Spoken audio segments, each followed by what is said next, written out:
దేవుడు మనము ఆయనకి దూరస్తులుగా, ఆయన వెతకని వారిగా మనం ఉన్నప్పుడు ఆయనే మనల్ని ఏర్పరచుకున్నాడంట. దేవునికి మహిమ కలుగును గాక.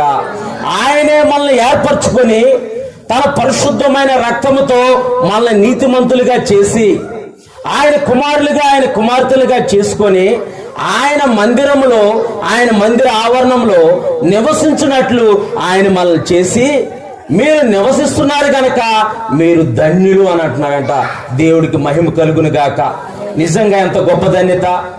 లోకరక్షకుడైన యేసు ప్రభు వారిని మనం కలిగి ఉండటం ఒక గొప్ప ధన్యత.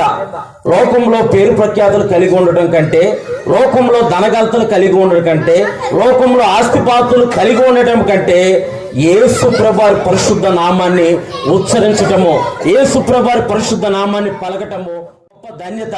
ఆ ధన్యత మనకు అనుగ్రహించిన